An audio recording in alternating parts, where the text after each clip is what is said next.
the president of Jackson College, Dr. Dan Phelan. Hey, Dan. Hi, Bart. How are you? I'm good. Good to see you. Welcome back. Well, thank you. You had me thinking about Jackson coffee. We've got our own Jackson College blend of Jackson College coffee. Nice. From Jackson Coffee. Well, when Say that 4 times fast. That's a lot. Well, when JCC became JC, Brian Sturgeon said, we're going to be JCC now. That's right. Exactly right. So it is start of fall, but busy summer for you and for the college. In fact, just the other day, you were a part of the presenting organizations and sponsors of the first annual Hispanic Heritage Festival. Mm-hmm. Yeah, it's just been an amazing time. You know, the whole area of focus for our institution is around what we call affinity advisory groups, and it's a way for us to reach into the entirety of the community. And we actually thought about this, and the best way to do that is we've actually engaged individuals who are affinity liaisons. They're people who actually reach into the various elements within our community, and they serve to help us connect with that community, and not only in terms of helping to recruit students, but also in terms of how we can help celebrate that heritage, that culture, and how we can integrate that into our curriculum and have those events on our campus as well as downtown. So we had a Hispanic Heritage Festival on our campus, and then of course in partnership with a number of other organizations in our community, we had a nice celebration downtown, and so it was just a real thrill to be down there. Jacob Inocencio is our liaison for our Hispanic community. Are you filming it? That was my wife and I taking a picture there for posterity. But we were great there. Yeah, True Community Credit Union was down there, a great partner, as well as the chamber and community. And it was just a great event. There were so many people. You know, it's I think a portend of what's happening in Jackson generally. So many people coming down, so much excitement and enthusiasm. Jackson is a different community than it was 5-10 years ago for sure. And getting more people coming. There's one of our trustees, Sheila Patterson, at the event as well. It's just great to see that kind of vibrancy in our community, and I'm so elated that Jackson College can play some small role in that, particularly as we celebrate the diversity, the rich diversity of our community. Yeah, I would say Jackson College has played a big role in that, Dan. And thank you. Talk about 5-10 years ago. Think about Jackson when you first arrived, 23 years ago? It's 22, going on 22, yeah. Yeah, 22 years ago. What a different community it was. Oh, yes. What a different college it was. And JTV is different too. I mean, you guys schooled me when I first came here. I was like learning all about Jackson by watching JTV be born in that general time frame, and all the people you had coming on to the show, all the leaders in the community. So for me, it was a great immersion opportunity for me to be able to see all the leaders in the community and hear what was on their mind, what their concerns were. And so for me, it really helped to springboard me into the role as president. Well, it really is, as you say, a very different town. It is a new Jackson, and it's through events like this. Actually started the summer with the Juneteenth celebration, which was the community celebration started by you in Jackson College. We did not do anything as a community until that started at JC. Oh, well, thank you. And we've got other communities too. So we have many of the New Year's for different cultural groups as well. We've got an Asian American group, we have an East Indian group, we have a Pakistani group. I mean, just so many that we're connected with in the broader elements of our community. In fact, we have even elder groups as well. I mean, we're looking at basically every segment of our community and figuring out how can we reach in, how can we be a better resource for that community, and then encourage them to come out to campus, have their events out there, have cultural opportunities out there. So really trying to expand the role of what our college is about and how we can integrate certain aspects of those into our curriculum. And physically, the campus has changed quite a bit. In fact, if you haven't been to the campus since before the pandemic, there's quite a few things that are new ballparks, the new steam factory, correct, former auto lab. It's tiny houses that was brand new at the start of the pandemic. So, and I know you hear from people who say, well, I haven't been here since I took a class, and I didn't recognize it. Yeah, it's changing quite a bit. The steam factory, which you mentioned, is from our old automotive area, and we're very excited about that change. In fact, we're about halfway through its transformation. It was a program that really wasn't producing an instructional program that led to a family-sustaining wage. The Board of Trustees and I have really come to a position where we want to make sure that the instructional programs we have generate an annual revenue that is higher than 150% of the federal poverty rate for a family of 4. That's not as high a number as you think it would. I want to say it's about 39.5. Try to imagine living on 39,500 with 4 people. And so it did make sense for us to put together instructional programs. People take out loans or sacrifice whatever discretionary income they have to have instructional programs that weren't leading to something that was going to help them be better off.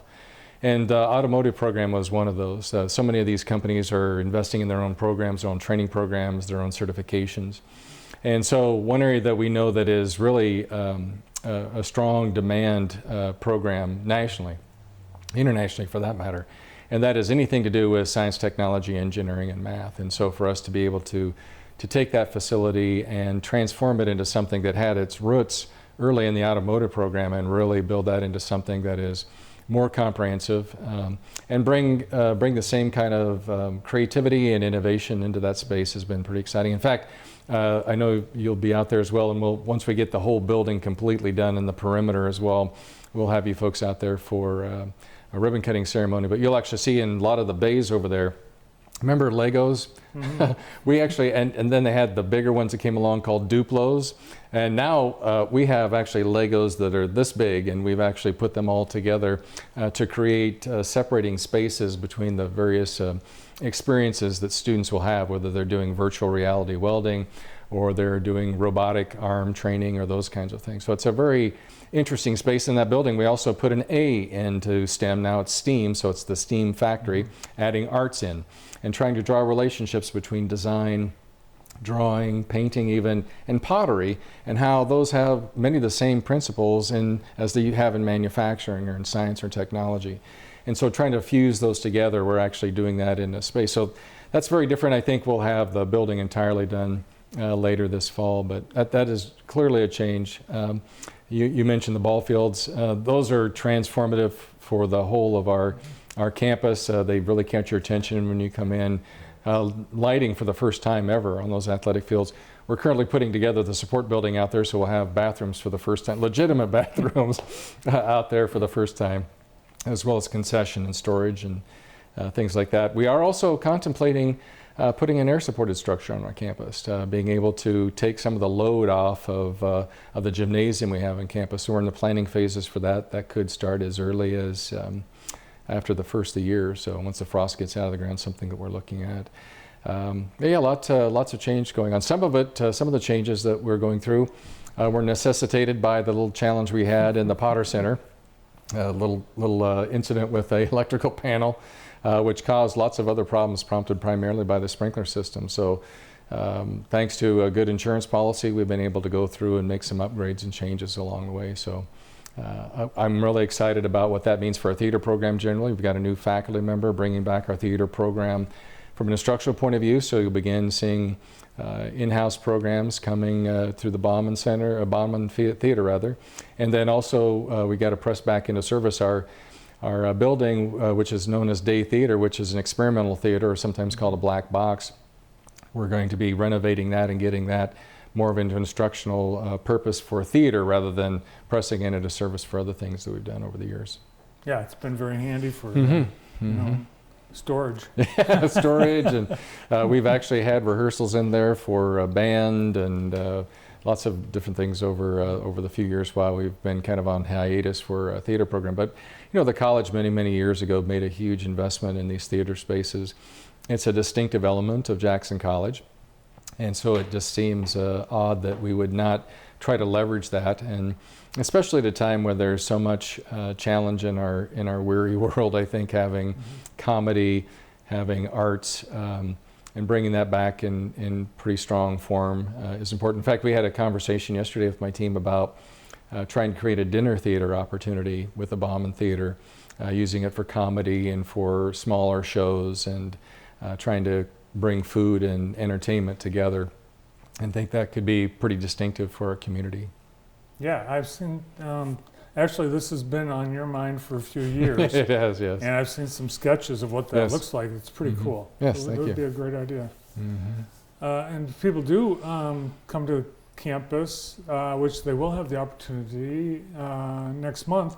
Spooktacular is back. Absolutely. We're so excited about that. It's been on a hiatus too. Of course, hiatus was caused by a lot of things, including COVID more particularly. But yeah, this Friday on the 28th at 5:30, we'll be all festooned. Both people and buildings will be dressed up with regard to the opportunity. I don't know how many tons of candy we have, but they brought it in on skid loaders. So we actually, I think this year we may be giving out toothbrushes in addition to actual candy. So it's a safe place to come. Many of your viewers have known and participated in this in the past. So we encourage parents to come out, and they can dress up, and the kids themselves and walk through the buildings, get a lot of food and candy and have a great time. And it's an incredibly safe space and safe candy. It's next month. Correct. October 28th. October 28th. Which is a Friday. Mm-hmm. Yeah, and as you saw and we talked about it, I think, at the event, the turnout at these events, the ones in the summer, the Juneteenth, the Hispanic Heritage, Right. the, Thousands. it's unbelievable. I know, mean, know. the audience is back with a vengeance. Yeah, they are. They are. Well, and we also, and we're anticipating for spring, we'll bring back the Easter egg hunt, and that's where we have literally tens of thousands of Easter eggs that are all in the central mall there. And after we give the go signal, and man, in about 30 seconds, that entire mall is picked clean from tens of thousands of eggs. They're gone and in bags, as well as all the bouncy houses and other things that we have out there. A great way to showcase the campus. Yes. Again, first time a lot of these people have been. Mm-hmm. Absolutely. How are things with fall enrollment? That's been a very good positive for us. So COVID is still a pandemic, but we are beginning to see some nice upticks with regard to enrollment, not only in terms of total enrollment, but also in terms of the number of credit hours that students are taking. So that's a positive.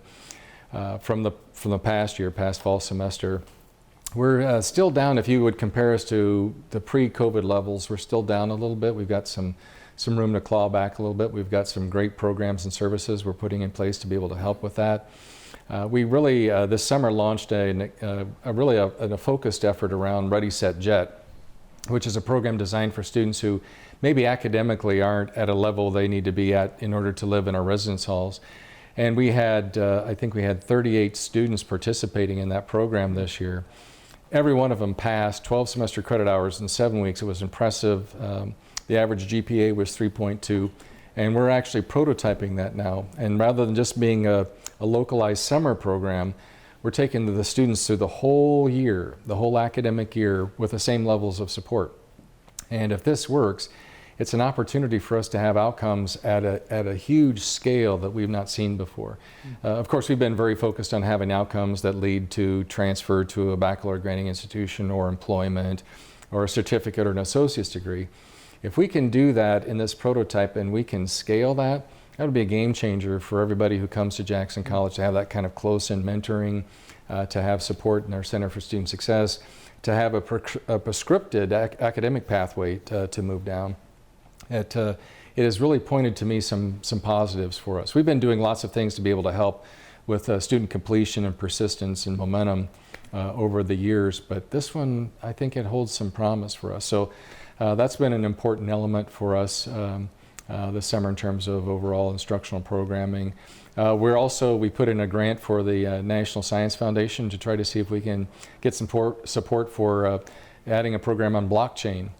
So as it relates to cryptocurrency and some of the other methodologies that are out there related to IT, we think that this is an important program for us to add. So we're continuing to look at ways to make sure that we remain relevant and focus on a changing future, and making sure that we've got programs and services that meet the current state of the market, but also the changes that are coming so rapidly for people entering the workplace. Awesome. Well, one of those programs that you've been working on for many years is being able to offer a bachelor's degree in nursing. Right. In fact, you testified in Lansing again this year. And I think you've been the point man for the Michigan Community so. College Association I think to so.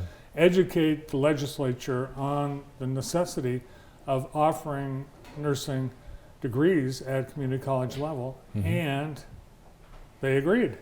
Yes, it's a little bit different than we thought it would be. We were hoping that it would be us offering the baccalaureate degree. The way that it's coming down now is that at least it's proposed by the legislature that a university partner and a community college partner would have to come together, and we're already offering the first 3 years of the baccalaureate degree, so they would have to be willing to offer that 4th year on campus. And in exchange for that, they would have to be involved with our curricular design. We would also, Jackson College would receive $2 million as a result to be able to help us to strengthen our curriculum, purchase some equipment. We're also thinking about how we might be able to use it as it relates to our demonstration center, kind of the experimental spaces related to nursing and allied health. So we're going to see where that goes. It's still very much in the early phase, but if it doesn't work, the message that we shared with folks was we'll be back pushing for the community college baccalaureate only if we can't make this work. I know that I've got some colleagues up in the northern part of the state who are actually coming together as a consortium, 4 or 5 institutions coming together to think about, well, can we put out an RFP to figure out who our business partner is, our university partner? Of course, we have Wayne State University on our campus, so we're having a conversation with them, I want to say, week after next, where we're going to talk with them to see if they'll be willing to come on our campus and engage in this dedicated work, because places like Henry Ford Allegiance, Jackson, they have a structure in their organization that mandates that they have a baccalaureate science degree in nursing. So the demand is out there for those hospitals that are magnet status. And we want to make sure that we're providing what the local community needs, and regionally as well. And that's important for us, so we'll get it done one way or another. But this is the latest twist to see if that will work, and time will tell.